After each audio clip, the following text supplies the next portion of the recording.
Bismillahir Rahmanir Rahim, alhamdulillahi Rabbil Alamin, salatu wassalamu ala Sayyidina Muhammadin, wa ala alihi wa sahbihi ajma'in. Alors, nous allons traiter, donc dans Kitab al-Riqaq de l'imam al-Bukhari, donc dans le livre des finesses du cœur de l'imam al-Bukhari, de plusieurs chapitres ce soir, mais qui ne sont pas des chapitres qui se suivent, puisqu'on va essayer de faire un lien entre les différents hadiths, toujours essayer de trouver une logique entre les différents textes. Et donc on ne va pas traiter les chapitres exactement dans l'ordre où on les trouve donc dans le livre. Mais on va voir qu'en faisant ça, et on l'a déjà fait auparavant, on va voir qu'on trouve une sagesse à faire des liens entre différents chapitres et surtout éviter de se répéter, c'est-à-dire qu'on peut traiter d'un sujet, et puis ensuite on va passer à un autre sujet, et puis il se peut qu'après on retombe sur un autre chapitre et qu'on traite d'un même thème en réalité. Puisque parfois les hadiths sont proches ou les thèmes sont proches.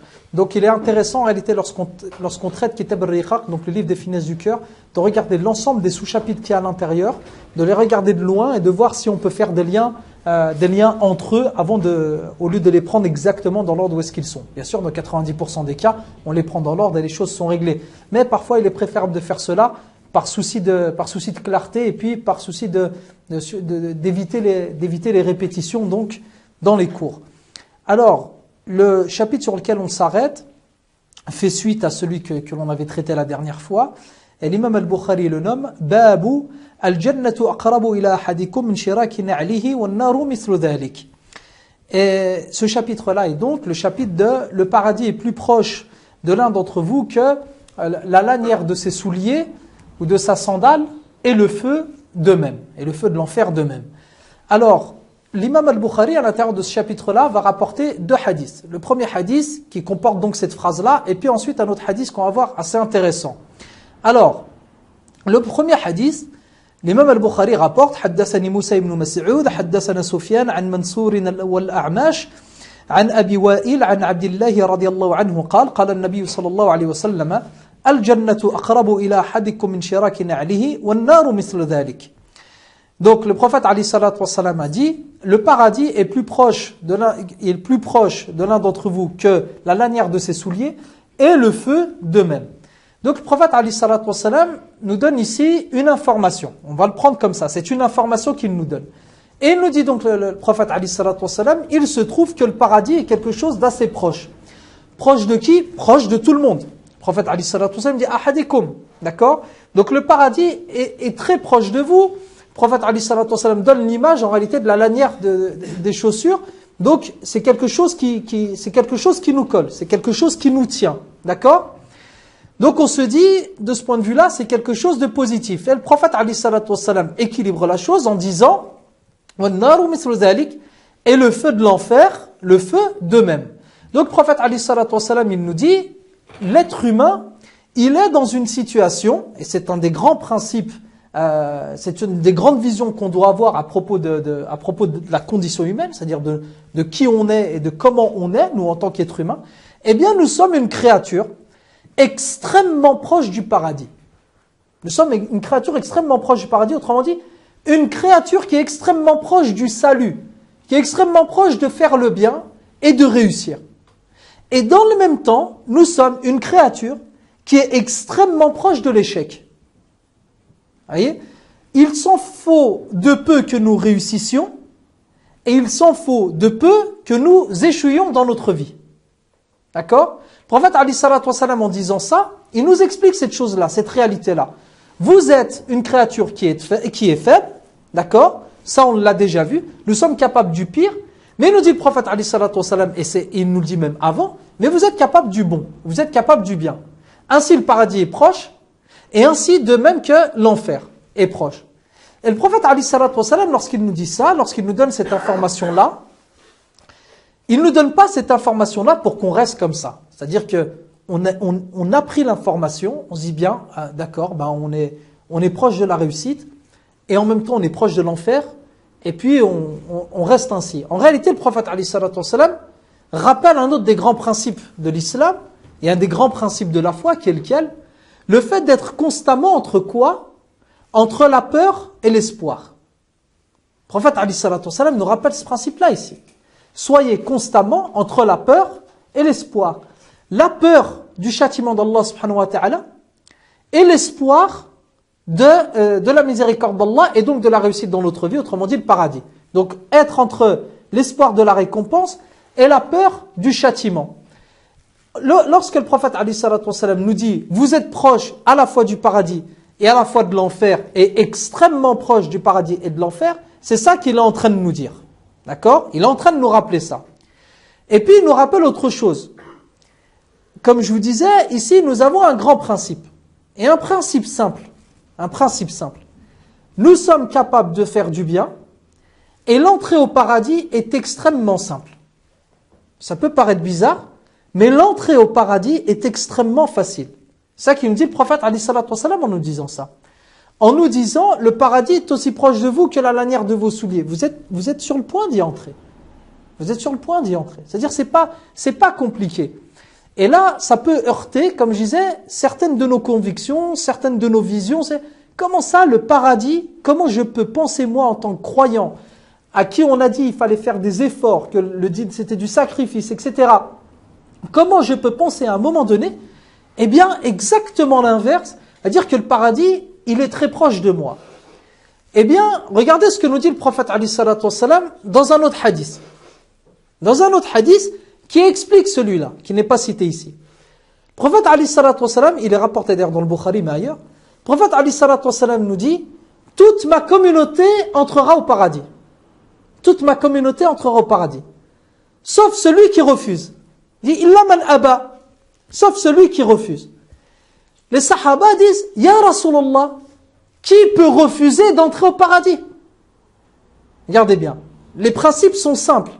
Qui peut refuser d'entrer au paradis? Le prophète alayhi salatu wassalam dit « Celui qui m'obéit entre au paradis, et celui qui me désobéit, il ne dit pas il n'entre pas au paradis. » Regardez, c'est très beau, il dit « Celui qui m'obéit entre au paradis, et celui qui me désobéit, faqad aba. » Il a refusé d'entrer au paradis. C'est différent. Il ne dit pas il n'entre pas, il a refusé d'y entrer. C'est-à-dire, de son propre choix, de son propre chef, il a refusé l'entrée au paradis parce que la voie à suivre était simple et était claire. Une obéissance au prophète alayhi salatu wassalam et à sa voie, le fait de respecter sa voie et sa sunna, fait entrer au paradis, nous arrivons à une réussite, d'accord? Et le fait de désobéir à cela revient à refuser l'entrée au paradis. Je dis bien revient à refuser l'entrée au paradis, pas simplement le fait d'échouer, parce qu'on peut échouer par manque de connaissances, on peut échouer pour mille et une raisons. Mais là, ici, il y a un refus de la personne. Je ne veux pas y aller. Comment quelqu'un peut refuser d'y aller? Eh bien, parce que la chose était tellement simple. Mes frères, mes sœurs, la chose était tellement simple, c'était tellement facile d'entrer au paradis. D'accord? C'était pas compliqué à comprendre. C'est pas compliqué à comprendre. C'était tellement simple d'y entrer, d'un point de vue de la compréhension, que celui qui n'y va pas, en réalité, l'a refusé. Vous voyez la nuance? Il l'a refusé. C'est pas qu'il a échoué à l'examen. C'est qu'il a refusé d'y aller, il a refusé d'y entrer. Mais ça, mes frères, mes sœurs, c'est comme tous les grands principes. C'est facile à comprendre, facile à dire, facile à expliquer. Regardez, même le prophète alayhi salatu wassalam nous dit, celui qui m'obéit entre au paradis, celui qui me désobéit a refusé. Je dis pas, il a échoué, il a refusé. Nous sommes face à un principe simple. Le paradis est proche de nous. Dans le même temps, l'enfer est très proche de nous. D'accord? Bien. Mais la mise en application de tout ça, elle est compliquée. La mise en application de tout ça, ça c'est quelque chose de dur et de compliqué. Ça nécessite un effort. Autrement dit, nous sommes face à quoi, mes frères? Regardez bien, nous sommes face à quoi, mes frères, mes sœurs? Nous sommes face à quoi? Nous sommes face à quelque chose qui, là, du point de vue du dîn, est facile à comprendre. Du point de vue du dîn, c'est facile à comprendre. Comme je dis toujours, il y a des choses dans le dîn qui sont complexes. Parfois, certains disent le dîn c'est facile, etc. Non, il y a des choses dans le dîn qui sont complexes. Il ne faut pas simplifier les choses. D'accord? Des choses dans le dîn qui sont complexes. On l'a vu parfois lorsqu'on expliquait certains versets du Coran, ou même certains hadiths, qui nous paraissaient simples, et puis en réalité, il y avait des sagesses énormes à l'intérieur. On le voit aussi dans une des matières les plus nobles des sciences islamiques, qui est le fiqh, qui est le droit islamique. On voit des choses qui sont subtiles. Bien. Il y a des choses qui sont complexes dans le dîn, et en même temps, il y a des choses qui sont relativement simples. À comprendre, je parle. Donc des choses qui sont relativement simples. Et les choses relativement simples, mes frères, mes sœurs, les choses relativement simples à comprendre en islam, eh bien, c'est les grands fondements. Les grands fondements sont accessibles directement à la personne. C'est-à-dire, immédiatement, j'adhère au fait qu'Allah subhanahu wa ta'ala soit unique. Immédiatement, j'adhère au fait qu'Allah subhanahu wa ta'ala mérite l'adoration. Immédiatement, j'adhère au fait qu'Allah subhanahu wa ta'ala ait créé toutes choses. Immédiatement, j'adhère au fait qu'Allah subhanahu wa ta'ala va me ressusciter. Je comprends les concepts de paradis, d'enfer. Si j'ai bien agi, je suis récompensé. Si j'agis mal, eh bien, je suis puni. C'est des choses que je peux atteindre assez rapidement par mon intelligence. D'accord ? J'ai pas besoin de réfléchir longtemps sur la chose. C'est très simple. Je fais le bien, je suis récompensé. Je fais le mal, je suis puni. Bien. Ça marche comme ça. Mais les grands principes, faciles à comprendre, sont souvent les plus compliqués à mettre en œuvre. Et là, on est face à ça. Pourquoi ? Le prophète Ali sallallahu alayhi wa sallam nous dit, le paradis est proche, l'enfer est proche. Comment je fais pour aller en enfer ? Pour aller au paradis ? Et comment je fais pour éviter d'aller en enfer ? Le hadith du prophète Ali sallallahu alayhi wa sallam vient de nous l'expliquer. Le prophète Ali sallallahu alayhi wa sallam nous l'explique dans sa parole. Obéissez-moi, vous allez au paradis. Désobéissez-moi et vous avez refusé d'entrer au paradis. Autrement dit, vous allez en enfer. Bien. Alors donc, je dois obéir au prophète Ali sallallahu alayhi wa sallam. Alors se pose la question maintenant de savoir quelle est l'obéissance au prophète Ali sallallahu alayhi wa sallam. Et c'est ça qui est compliqué. Et une fois que j'ai compris ça, bien, je dois le mettre en œuvre. Et là, ça devient encore plus compliqué. Et c'est là que vient le djihad qui est nécessaire, c'est-à-dire l'effort de la personne qui est nécessaire, mais pas un effort de compréhension, encore une fois. L'effort de compréhension, on en a parlé ailleurs, c'est très important, etc. Mais ce soir, moi, je vous parle d'un effort de réalisation, d'un effort d'action. Pas un effort de, comment une chose que vous avez comprise, relativement simple dans un cours, devient réalité dans votre vie. C'est ça. L'islam ne demande pas une théorisation extrême des concepts, c'est-à-dire toujours réfléchir à des choses abstraites, etc., même si c'est nécessaire. D'accord ? L'islam est une religion, regardez bien, l'islam est une religion qui intrinsèquement est une religion de l'action.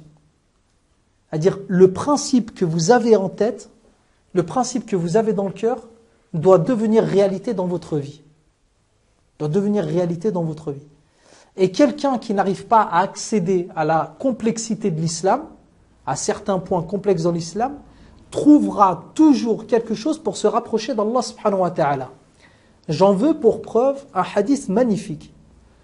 Où est-ce qu'un homme vient voir le prophète alayhi salatu wassalam et lui dit « Ya Rasulallah » comment on pourrait traduire ça ? « Sha'air al-Islam » c'est-à-dire les obligations et les interdictions de l'islam sont nombreuses. L'homme est en train de dire au prophète alayhi salatu wassalam, le dîn c'est parfois compliqué. D'accord ? Le dîn c'est parfois compliqué. Il y a beaucoup d'obligations, il y a beaucoup d'interdictions, la législation est parfois complexe. Et ça, c'est des profils de personnes que l'on a jusqu'à aujourd'hui. Des gens qui, dès que les choses elles deviennent un peu subtiles, ils sont en train de nager, ils sont perdus. Voyez ? Attention, il ne faut pas faire l'erreur quand on ne comprend pas une chose de dire ça ne fait pas partie de l'islam. Voyez ? Quand tu ne comprends pas une chose, dis tu ne la comprends pas. Dis pas non, l'islam c'est pas comme ça. Non, l'islam, comme je vous disais, l'islam ça peut être très complexe. Ça peut être très complexe. Pas parce que tu ne comprends pas une chose, il faut dire non, le dîn il n'est pas comme ça. Si le dîn il est comme ça aussi, sauf que ce n'est pas de ton niveau, là, ça reste en dessous. C'est pas un problème. Allah subhanahu wa ta'ala ne va pas te punir parce que tu es stupide. D'accord ? Il ne va pas te punir pour ça. Par contre, il va te punir si tu rends son dîn stupide. C'est-à-dire si tu parles de son dîn comme un demeuré, ça c'est grave. L'islam, ce n'est pas une religion de demeurer. Il ne faut pas la simplifier et la rendre simpliste. Elle est simple et pas simpliste. D'accord ? Donc ce que tu ne comprends pas, dis-toi pas, vu que toi tu ne comprends pas, personne ne comprend. Non. Toi tu ne comprends pas et toi que tu ne comprends pas. Et je suis là à côté, il comprend très bien. D'accord ? Donc ramène pas le niveau à ta bassesse à toi. D'accord ? C'est juste une parenthèse. Ramène pas le niveau général de la Ummah à ta bassesse à toi. Toi t'es bas, mais il y en a qui sont hauts. Alhamdulillah. Lorsque le prophète alayhi salatu wassalam, il est interrogé sur ça, et qu'un homme lui dit, les choses, elles se complexifient. Que dit le prophète alayhi salatu wassalam ? Tu lui dis, dans ce cas-là, passe plus de temps auprès de moi pour comprendre mieux. Et tu dis beaucoup plus. Non, le prophète alayhi salatu wassalam, il est face à un profil d'homme qui n'est pas dans la complexité, qui n'est pas dans l'abstraction. C'est pas Omar ibn al-Khattab, c'est pas Abdullah ibn Omar, c'est pas Abdullah ibn Abbas, c'est pas Abu Bakr, c'est pas... D'ailleurs, l'homme qui sait. On ne sait pas. Dans les versions, on dit Rajoul. Yani rajulun, on n'a même pas retenu son nom. C'est un homme qui vient voir le prophète alayhi salatu wasalam, un musulman lambda. Bien. Qui n'aura pas d'importance ensuite dans l'histoire de l'islam. C'est quelqu'un qui est dans l'adoration d'Allah subhanahu wa ta'ala de manière la plus simple. Quand il dit ça au prophète alayhi salatu wasalam, le prophète alayhi salatu wasalam, il trouve une solution. Il lui dit quoi? La yazalu lisanuka ratban min dhikrillah. Fais en sorte que ta langue soit toujours humidifiée par le rappel d'Allah. Fais en sorte que ta langue soit toujours humidifiée par le rappel d'Allah. C'est-à-dire que tu sois toujours en train de glorifier Allah par ta langue. Autrement dit, il lui dit quoi le prophète alayhi salatu wasalam? Je vais te donner à toi une adoration que tu es capable de faire. J'oubliais. L'homme lui dit les choses, elles se complexifient, j'oubliais. Donne-moi une chose, dis-moi une chose à laquelle je m'attacherai. Il dit ça l'homme. Il dit, dis-moi juste une chose à laquelle je m'attacherai. Et je le ferai. D'accord? Les choses, c'est compliqué. Dis-moi une chose, je le fais, et puis voilà. Le prophète alayhi salatu wasalam dit la yazalu lisanuka radban min zikrillah. Ça c'est un hadith donc, qui montre l'importance du zikr, mais ce n'est pas le sujet. C'est pour vous montrer comment l'islam, face à la complexité et à quelqu'un qui n'est pas dans la complexité, l'islam revient à un principe. Le principe c'est quoi? Le principe c'est quoi mes frères? Lorsque vous apprenez le fiqh, je prends cet exemple-là parce que c'est une science complexe. Vous apprenez le fiqh et vous êtes dans les contrats. Vous voyez, on n'est même pas dans les ibadah, etc. Dans les contrats. Vous êtes en train de dire, est-ce que le contrat de mariage il est valide ou il n'est pas valide parce que le témoin, il y a telle condition chez le témoin, mais là, elles n'y étaient pas toutes, mais l'autre témoin, les conditions, elles y étaient. Est-ce que ça nécessite qu'on refasse le contrat ou qu'on le corrige ou on annule ou vu qu'ils vivent déjà ensemble? Bien, on est dans quelque chose de complexe, mais pourquoi on étudie ça, mes frères? Le but de tout ça, c'est quoi? Le but de tout ça, c'est quoi, mes frères, mes sœurs? C'est d'avoir une vie en adéquation avec les principes d'Allah. On ne se prend pas la tête pour se prendre la tête. C'est ça que je vous dis. On n'apprend pas le droit, la législation pour l'apprendre et pour faire pour s'amuser à faire des exercices logiques avec nos amis étudiants. C'est pas ça. Le but profond de tout ça est un but fondamentalement spirituel. Le but, c'est de se rapprocher d'Allah subhanahu wa ta'ala. D'accord? Le but, c'est de se rapprocher d'Allah subhanahu wa ta'ala. J'ai une vie en adéquation avec le système qu'Allah subhanahu wa ta'ala a voulu pour moi. Ainsi, je vais obtenir son agrément. Allah subhanahu wa ta'ala va m'agréer en tant que créature. Parce que j'ai prié comme il m'a demandé de prier. Et puis, même lorsque j'ai vécu avec les hommes, je me suis comporté avec eux dans mes transactions comme toi, ya Allah, tu as voulu que je me comporte. Le but de tout ça, c'est de me rapprocher de lui, c'est d'être en contact continuel avec lui. Le but est un but d'iman, de spiritualité. Lorsque pour quelqu'un, regardez bien l'exemple là, lorsque pour quelqu'un ça devient complexe, le prophète alayhi salatu wasalam, qu'est-ce qu'il fait? Il lui trouve un chemin, une voie beaucoup plus simple pour lui. Fais du zikr. Fais du zikr. Il lui trouve une voie beaucoup plus simple. Voilà. Toi, c'est compliqué. Tu ne te rapproches pas d'Allah subhanahu wa ta'ala par la complexité de la loi, des obligations, des interdictions. Pas de problème. Pas de problème. Fais du zikr, tu te rapproches d'Allah subhanahu wa ta'ala d'une manière simple. Voyez? Comment l'islam, en tant que système, est un système qui vise des objectifs et qui ne perd pas son temps dans les moyens. On a des objectifs à atteindre, il faut qu'on se rapproche d'Allah subhanahu wa ta'ala. D'accord? Et ensuite, on passe à l'action pour se rapprocher de lui. On se passe à l'action. Le paradis est proche, l'enfer est proche. Bah ça y est, on s'assoit, on se tourne les pouces. Le paradis est proche, l'enfer est proche de chacun d'entre nous. Le paradis est proche, l'enfer est proche de chacun d'entre nous, mes frères, mes sœurs. Qu'est-ce que l'on fait? Eh bien, on se met à l'obéissance au prophète alayhi salatu wasalam, autrement dit. Ça veut dire quoi l'obéissance au prophète alayhi salatu wasalam? C'est-à-dire avoir une vie en adéquation avec les obligations et les interdictions d'Allah subhanahu wa ta'ala, en adéquation avec le système qu'il a voulu. Tant du point de vue de la foi que du point de vue de la pratique. Tant du point de vue de la foi, c'est-à-dire les convictions que j'ai, je crois en un Dieu unique qui a tout créé, qui me donne ma subsistance, qui va me ressusciter, qui va me juger, qui va me mettre au paradis ou en enfer, etc. Ça, c'est de l'ordre de la conviction, comme de l'ordre de l'action. Je fais ce qu'il m'a demandé de faire, je délaisse ce qu'il m'a demandé de délaisser, je fais les choses surérogatoires dans la mesure du possible, etc. Mais je suis orienté continuellement, mes frères, mes sœurs, attention, retenez ça ce soir. Je suis orienté directement vers une mise en pratique des principes et pas une discussion des principes. Le musulman n'est pas un discoureur. Le musulman n'est pas un discoureur. L'islam n'est pas une religion, même historiquement. On voit que l'islam n'a pas été une religion dans les premières générations de discours théologiques. Qui est Allah? Que veut dire Ar-Rahman? Que signifie la main d'Allah? Que signifie le trône d'Allah? On n'était pas dans des débats comme ça. Historiquement, l'islam ne s'est pas bâti comme ça. Les discours théologiques, c'est-à-dire sur l'abstraction, etc., sont venus bien après. L'islam, intrinsèquement, Sahaba, Tabi'id, c'est une religion qui est orientée vers la mise en pratique des principes. Les grands principes, on les connaît, d'accord? Les grands principes, on les connaît. Dès que j'ai la connaissance des grands principes, je suis orienté vers la réalisation de ces grands principes-là dans ma vie. Et d'ailleurs, c'est à partir du moment où on s'est mis à discourir qu'on s'est perdu dans des discussions stériles.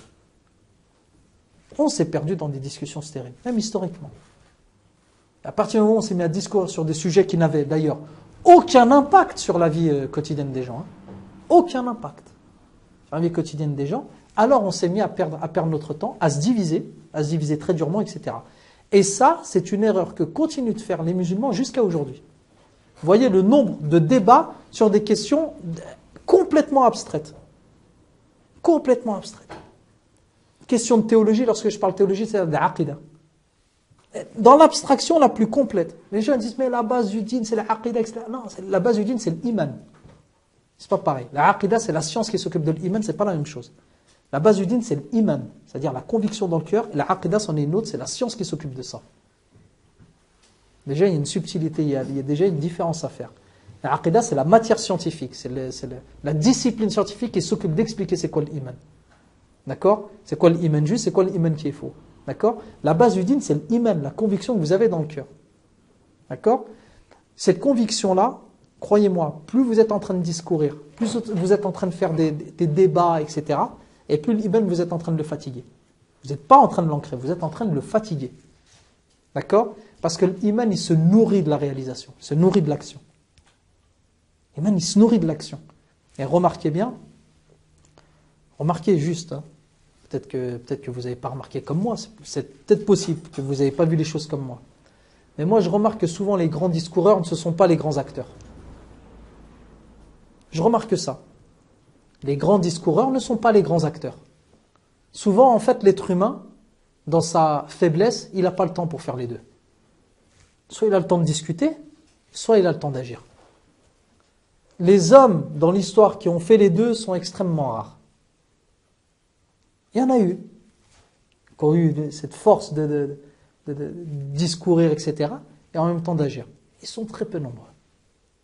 C'est très peu nombreux. La plupart des gens, soit ils font l'un, soit ils font l'autre. Le Yawm al-Qiyamah, comment voulez-vous être présenté devant Allah? Tout simplement, la question elle est là. Moi, dans ma vie, j'ai fait des débats. Je suis un débatteur. Je discours. Moi, je discours.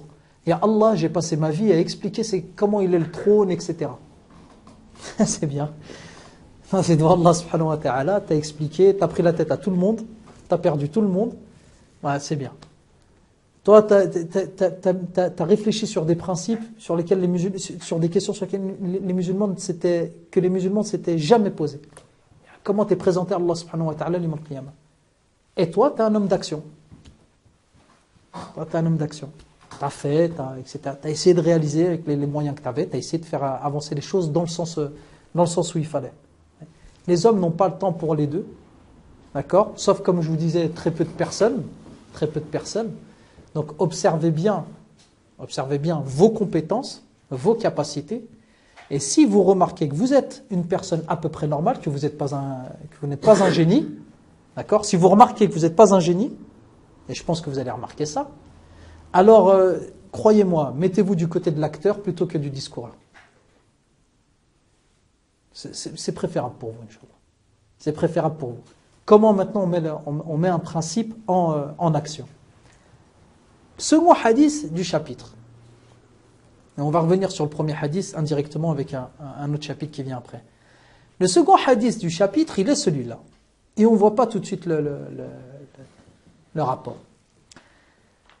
حدثني محمد بن المثنى حدثنا غندر حدثنا شعبة عن عبد الملك بن عمير عن أبي سلمة عن أبي هريرة عن النبي صلى الله عليه وسلم قال أصدق بيت قاله شاعر ألا كل شيء ما خال الله باطل. D'après Abu Huraira, le prophète alayhi salatu wa salam a dit la meilleure parole ou la parole la plus véridique qu'ait dit un poète, la parole la plus véridique qu'ait dit un poète est la suivante.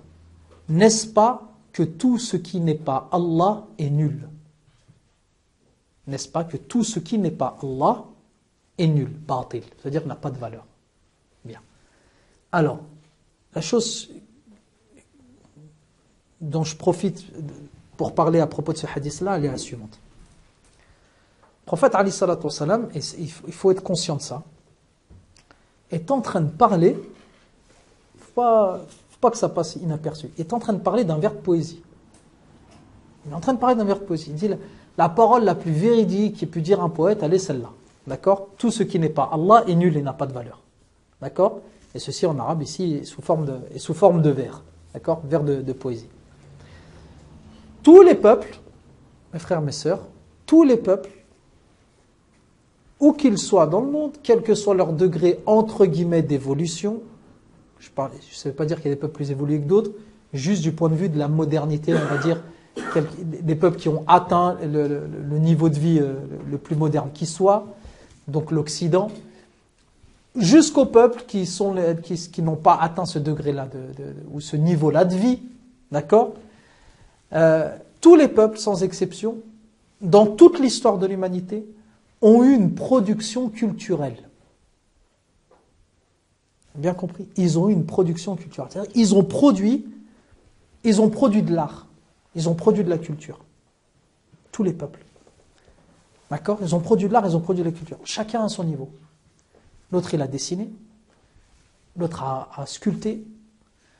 L'autre a fait des vers de poésie. Plus tard, certains ont fait des photographies. D'autres ont fait du cinéma. D'autres ont fait du théâtre. D'autres ont fait de la littérature. D'autres, etc., etc. D'autres de la peinture. Bien.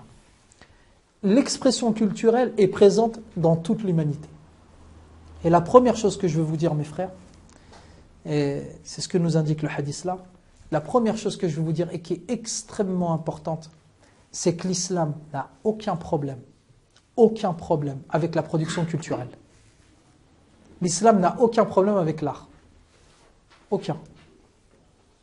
Il n'y a rien de mauvais dans la production artistique. Rien de mauvais dans la culture. Malgré ce que pourraient penser certains musulmans. Dire non, il y a une perte de temps à l'intérieur. Non, il y a un façade. Non. Ne confond pas la production culturelle d'une époque donnée, d'un peuple donné, avec la production culturelle. D'accord? Avec la production culturelle. C'est comme quand on dit, dans ce cas-là, est-ce que tu es en train de permettre que les gens fassent des sculptures Non, je ne suis pas en train de dire ça.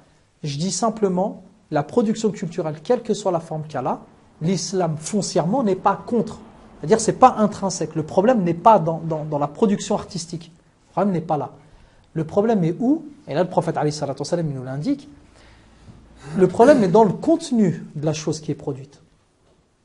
Dans l'art qui est produit. Qu'est-ce qu'on met à l'intérieur? Voilà pourquoi le prophète alayhi salatu wa salam dit Asdaqu baytin, c'est-à-dire le vers le plus véridique. Ça sous-entend qu'il y a des choses en poésie qui sont mauvaises. D'accord? Parce que le prophète alayhi salatu wa salam dit la chose la plus véridique qu'ait pu dire un poète, elle est celle-là. Ça sous-entend qu'il y a des choses qui ont pu être, qui ont été dites, qui étaient mauvaises. Est-ce que c'est le cas? C'est le cas. C'est le cas. D'accord? Il y a des poètes qui ont d'ailleurs ils sont connus, à l'époque du prophète alayhi salatu wa salam, qui ont attaqué le prophète alayhi salatu wa salam par des vers de poésie. Qui ont moqué le Coran par des vers de poésie. Qui ont moqué les sourates du Coran par des vers de poésie. Malgré ça, regardez bien. Malgré ça, le prophète alayhi salatu wa salam n'a pas interdit, malgré cela, il n'a pas interdit la poésie dans son ensemble. Comment le prophète alayhi salatu wassalam, face au mal qu'il y avait à l'intérieur, et il y avait un grand mal, hein, il y avait un grand mal, face au mal qu'il y avait à l'intérieur, en aucun cas le prophète alayhi salatu wassalam a interdit l'ensemble de la poésie. Et pourtant, les gens attaquaient l'islam par la poésie, etc. Ce que j'oubliais de vous dire, c'est que lorsque je vous dis tous les peuples ont connu une production artistique, culturelle, etc., bah celle des Arabes, c'était la poésie. Ils ne peignaient pas, ils ne sculptaient pas. Bien. La production culturelle des Arabes, c'était la poésie. C'est-à-dire c'est quelque chose de littéraire. Et ils produisaient donc de la littérature. C'était leur production à eux. C'est ce qu'ils faisaient. Bien. Le prophète alayhi salatu wassalam envoyait à un peuple dont la production culturelle est la poésie, face à une production qui est souvent très mauvaise, hein, très mauvaise, c'est-à-dire mauvaise du point de vue du contenu. Moi, je vous parle de la pire des choses, le fait d'utiliser la poésie pour attaquer le prophète alayhi salatu wassalam, ou pour moquer l'islam, ou pour moquer le Coran, etc. Mais c'est sans compter la poésie qui, sans attaquer le prophète alayhi salatu wassalam, parlait de choses complètement mauvaises. Parlait du bienfait de l'alcool, parlait du bienfait du zina, parlait parlait du bienfait des guerres qu'il y avait eu dans la Jahiliya, donc qui mettait en exergue donc le meurtre entre les tribus, etc. Sans compter ça. Sans compter ça. En réalité, la majeure partie de la production poétique de l'époque du prophète alayhi salatu wassalam était mauvaise. Elle était mauvaise. Malgré cela, le prophète alayhi salatu wassalam n'a pas interdit la production de poésie dans son ensemble. Plus que ça, le prophète alayhi salatu wassalam a même un poète qui est chargé de répondre. De la même manière qu'il est attaqué en vers, le prophète alayhi salatu wassalam a un poète qui répond en vers. Voyez? Comment en réalité le musulman il se comporte face à la production artistique? La production artistique, mes frères, mes sœurs, la production artistique, mes frères, mes sœurs, et nous on l'a compris, et je pense qu'on l'a compris les derniers, est un outil de propagande, j'allais dire formidable. Non, c'est pas formidable. Un outil de propagande extrêmement dangereux. Extrêmement efficace. Les premiers qui l'ont compris, c'est pas nous, ce sont les Occidentaux, et on a fait Hollywood. Et on a fait Hollywood. Et Hollywood a été un outil de propagande pour la manière de vivre américaine et pour les valeurs de l'Amérique incroyable. Incroyable. Nous, on a produit, pour vous dire qu'on a compris les derniers, nous, on a produit, après, des livres avec des couchers de soleil, pour dire que l'islam c'était bien, des beaux paysages de désert, des caravanes. Nous, on est toujours dans le chameau, la caravane, désert, l'oasis, les dates, etc. Et eux, c'est incroyable ce qu'ils font. Et ils sont dans Transformers. Et ils font Transformers. Nous, on est encore les livres de gamins, t'ouvres, il y a un truc en 3D. Parce que nous, on l'a compris tard. Parce que nous, on l'a compris tard. On l'a compris tard. Mais, alhamdoulilah, c'est pas, comme je dis, on l'a compris tard, je suis pas en train de dire on l'a pas compris. Parce qu'il y a énormément de musulmans qui font un effort dans ce domaine-là. Il y a énormément de musulmans qui font un effort dans ce domaine-là. Dans le domaine du cinéma, dans le domaine de la littérature, dans le domaine de la poésie, comme on vient de parler, du théâtre, etc. Il y a des musulmans qui ont compris ça et qui essayent de faire avec leurs moyens, etc. Bien. Mais on a un train de retard. Tout ça pour vous dire, juste une chose, ça pour vous dire quoi? Dire que la production artistique, c'est quelque chose qui doit être pris en compte et contre lequel l'islam n'a rien foncièrement. C'est-à-dire qu'elle n'est pas contre foncièrement. Au point où, regardez, le prophète alayhi salatu wassalam, pour donner un enseignement, il va utiliser un vers de poésie qui existe déjà. C'est pas lui qui l'a inventé. C'est un vers de poésie qui existe. C'est quelqu'un qui l'a inventé, ce vers de poésie-là. Le prophète alayhi salatu wassalam le reprend. C'est quand même incroyable. L'homme qui porte la révélation, la parole d'Allah subhanahu wa ta'ala, se sert de la parole de quelqu'un d'autre pour donner un enseignement. C'est ça qu'il prend la parole de quelqu'un d'autre pour donner un enseignement. C'est fou ça. Et le quelqu'un d'autre, c'est pas n'importe qui, c'est un artiste. Un poète. Un poète. Il se sert de ça. L'enseignement qu'il y a dans ce hadith-là, mes frères, c'est quoi? Donc, je reviens maintenant au contenu, maintenant que j'ai parlé de la production artistique, chose très importante, que vous n'entendrez peut-être pas ailleurs. Je reviens maintenant sur le contenu du vers. Qu'est-ce qu'il dit le vers? Il dit, tout ce qui n'est pas Allah, donc tout ce qui est dans l'univers qui n'est pas Allah est nul, n'a pas de valeur. Effectivement, tout ce qui n'est pas Allah est créé. Allah subhanahu wa ta'ala, il est khaliq, tout ce qui n'est pas Allah est makhlouq. Tout ce qui n'est pas Allah est créature.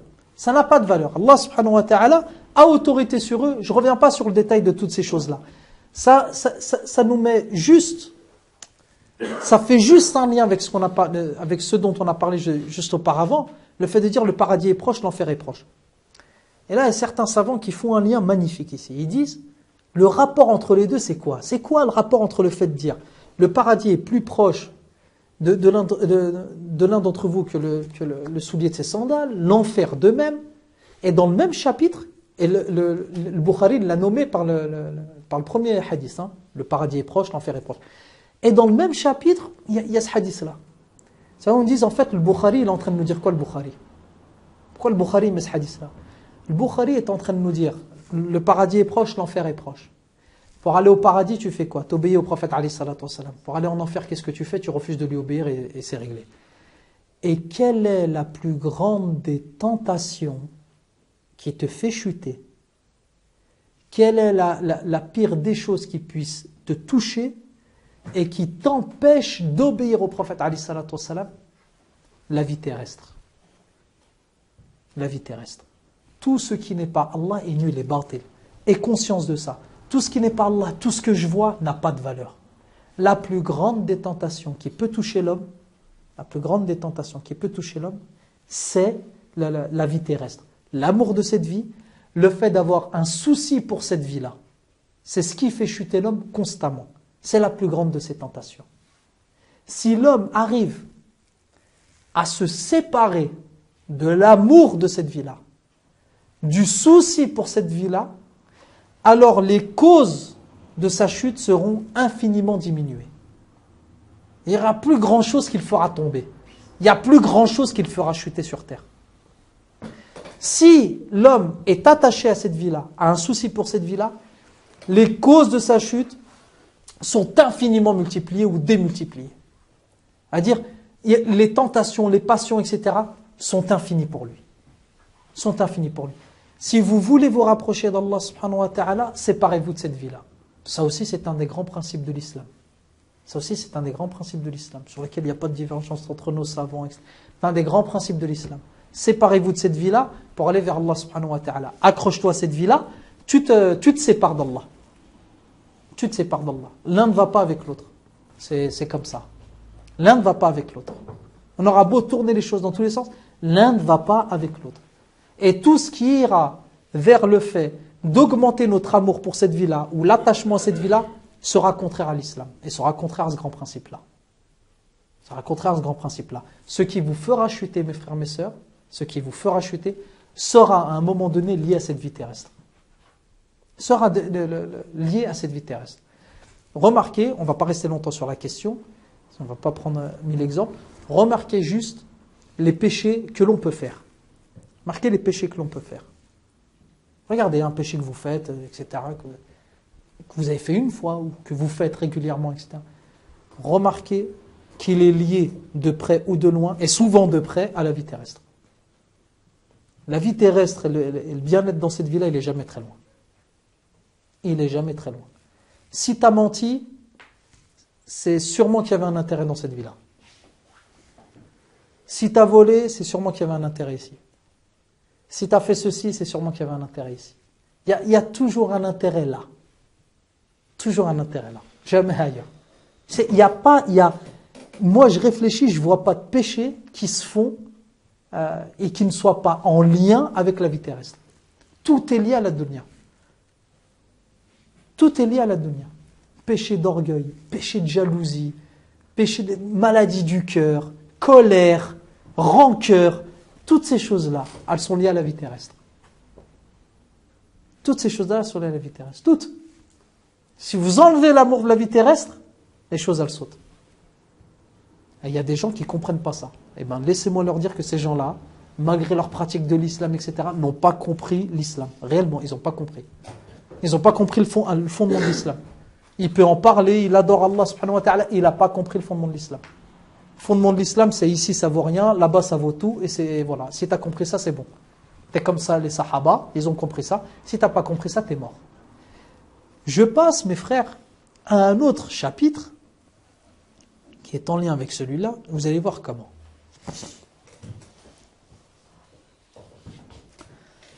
Babu, il dit l'imam al-Bukhari, Babu al-a'malu bil-khawatim wa ma yukhafu minha. Alors, le chapitre de les actions n'ont de valeur que par leur conclusion. C'est-à-dire comment elles se terminent. C'est ça qui est important.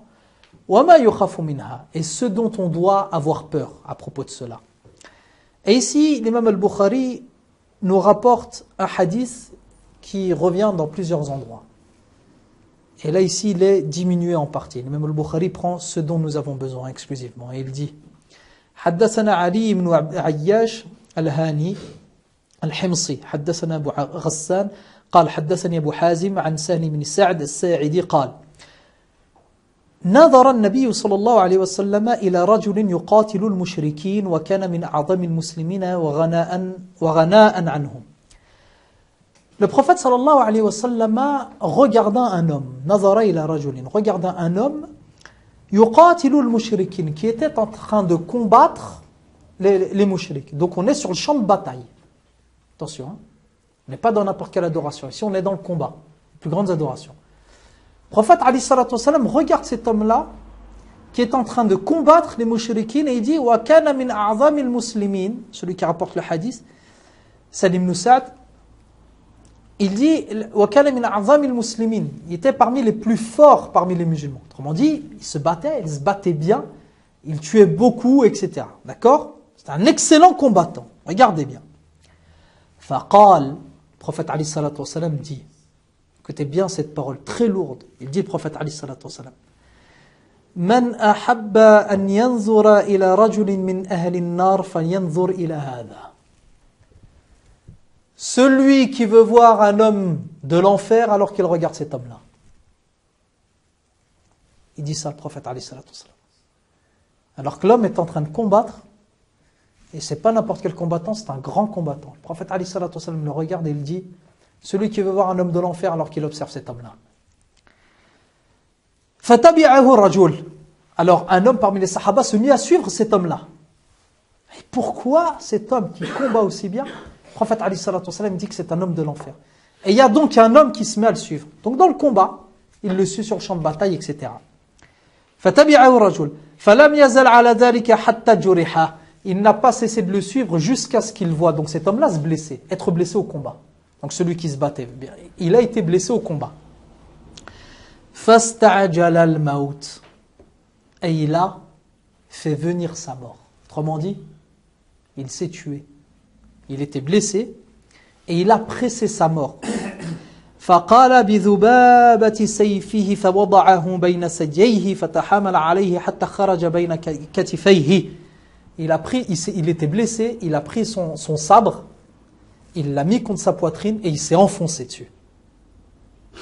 Il s'est enfoncé tout son poids jusqu'à que son sabre le transperce et il est sorti par les deux épaules, par les deux omoplates derrière.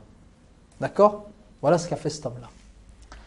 فقال النبي صلى الله عليه وسلم, le prophète عليه الصلاة والسلام dit, إن العبد لا يعمل فيما يرى الناس عمل أهل الجنة وإنه لمن أهل النار ويعمل فيما يرى الناس عمل أهل النار وهو من أهل الجنة وإنما الأعمال بخواتمها. Il dit le prophète عليه الصلاة والسلام, le serviteur fait certes des actions qui sont aux yeux des gens, Fima yaran nas, qui sont aux yeux des gens, des actions des gens du paradis, des œuvres des gens du paradis, alors que lui fait partie des gens de l'enfer. Et il y a des gens qui œuvrent et qui aux yeux des gens, ces œuvres sont des œuvres des gens de l'enfer, alors qu'il fait partie du paradis. Certes, les actions ne valent que par leur conclusion. Innamal a'malu bi khawatimiha. Et l'expression est belle, innamal a'malu bi khawatimiha, parce que l'expression est construite sur quoi? Sur exactement la même construction que innamal a'malu bi niyat. Les actions ne valent que par leurs intentions. إنما الأعمال بخواتيمها. Certes, les actions ne valent que par leur conclusion. إنما الأعمال بالنيات. Certes, les actions ne valent que par leurs intentions. On l'entend continuellement. On dit, il faut faire attention aux intentions, etc. Mais on rappelle rarement, إنما الأعمال بخواتيمها. Les actions ne valent que par leur conclusion. Comment tu termines ta vie et pas comment tu l'as commencé. Plus que ça, comment tu termines ta vie et pas comment tu as été au milieu. Commencer, on commence toujours bien à peu près. C'est au milieu que ça se gâte. Donc comment tu t'es comporté au milieu, c'est pas important, c'est comment tu termines. C'est comment tu termines. Et l'homme que tu vois, qui est là, dans une situation désastreuse du point de vue de son dîn, jusqu'à preuve du contraire, est encore vivant. Tu ne sais pas comment il va finir. Et toi, que tu vois dans une belle position jusqu'à preuve du contraire, tu es encore vivant. C'est pas encore fini. Il peut très bien finir et toi très mal finir. Le temps que vous n'êtes pas mort, les choses ne sont pas terminées. Le temps que vous n'êtes pas mort, les choses ne sont pas terminées. Les actions ne sont pas complétées. C'est terminé, non, c'est pas terminé. Bien. C'était terminé pour lui lorsqu'il était en train de combattre des mouchriks, etc. C'était pas terminé. La vie n'est pas finie. Et lorsqu'il a été blessé, fi sabilillah. Lorsqu'il a été blessé, fi sabilillah, c'était terminé? C'est pas terminé. Ça s'est terminé quand? Ça s'est terminé lorsqu'il s'est poignardé. Et ça s'est terminé comment? Ça s'est très très mal terminé. Le prophète Ali sallallahu alayhi wa sallam ne nous dit pas que le paradis est proche et que l'enfer est proche. Et voilà, il est où le lien? Le paradis est proche de chacun d'entre vous, le paradis est proche de chacun d'entre vous. Pourquoi? Parce que vous ne savez pas comment vous allez terminer. Vous ne savez pas comment vous allez terminer. Et la modestie du croyant, c'est de se dire, je suis dans une situation mauvaise aujourd'hui et je vais essayer de m'améliorer, ou je suis dans une situation bonne, la modestie elle est là, je suis dans une situation bonne aujourd'hui et je vais essayer de faire en sorte que ça se termine de cette manière-là. Votre effort à vous, là que j'ai devant moi, parce que là je suis en train de parler à des gens qui font la prière, qui jeûnent, qui étudient, qui sont au service pour certains d'entre eux de l'islam, combattent, font le djihad, fisabilillah. Attention, ayez cette conscience-là de vous dire, il faut qu'on termine comme ça. Il faut qu'on termine comme ça. Il ne faut pas qu'on se dise, j'ai été comme ça à un moment de ma vie. J'ai été comme ça à un moment de ma vie. J'ai été étudiant. J'ai fourni l'effort sur la voie d'Allah. Non, c'est je fournis l'effort sur la voie d'Allah subhanahu wa ta'ala jusqu'à ma mort. Alors là, mes frères, il n'y a pas de grande recette maintenant, parce qu'il y a une question qui se pose, d'accord, mais comment on termine bien alors? Comment on termine bien? C'est ça qui est important. Comment on termine bien? D'accord? Il n'y a pas de grande recette. La première, et je ne cesserai de vous le dire, la première, eh bien, demandez à Allah subhanahu wa ta'ala. Husnul khatima. La bonne conclusion et la bonne fin. N'oubliez jamais de demander à Allah subhanahu wa ta'ala de terminer correctement. Terminer correctement. C'est ça qui est important. J'ai commis des péchés, d'accord, il n'y a pas de problème. Mais ya Allah, fais en sorte que je termine correctement. Parce que c'est ça qui va compter. C'est ça qui va compter. Les péchés qui ont été faits avant, Allah subhanahu wa ta'ala peut passer dessus. Il peut nous punir, certes, mais il peut passer dessus. Mais je veux terminer correctement. C'est-à-dire, quand je te rencontre, ya Rabb, je te rencontre en musulman. Et d'ailleurs, c'est la dua que l'on fait lorsqu'on est dans le janaza. Lorsqu'on est dans salat al-janaza. L'invocation qui est rapportée du prophète Ali sallallahu alayhi wa sallam, elle est laquelle? Celui que tu fais vivre parmi nous, alors fais-le vivre sur l'islam. Et celui que tu fais mourir, fais-le mourir sur l'iman. C'est ça la dua que l'on fait. Celui que tu fais vivre, fais-le vivre selon l'islam, sous l'islam. Celui que tu fais mourir, fais-le mourir sur l'iman. Autrement dit, je veux continuer à être, si je vis ya Rabb, continue à me faire vivre en musulman. Si tu me laisses vivre encore, ya Rabb, fais-moi vivre en musulman.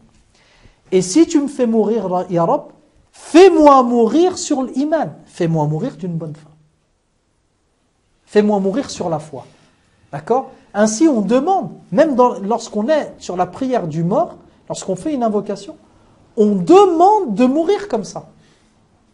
On demande de vivre selon l'islam et de mourir selon l'islam. D'accord? Donc, Husn al-Khatima, mes frères, mes sœurs, c'est vraiment la conclusion de ce hadith-là, de ce hadith-là, concernant le fait de dire le paradis est proche et l'enfer est proche. Parce que le paradis est proche, l'enfer est proche, les gens se mettent à paniquer. C'est-à-dire qu'on peut terminer ici, on peut terminer là. Oui, d'accord, on peut terminer là, on peut terminer là. Mais réfléchissez comment faire en sorte de terminer dans le paradis. Et là, terminer au paradis, ça passe nécessairement par une bonne fin. Ça passe nécessairement par une bonne fin. Non, c'est bon, Inch'Allah. قولوا قولي هذا واستغفروا لي ولكم فاستغفروا تجدوا غفور رحيم وصلى الله على سيدنا محمد الحمد لله رب العالمين.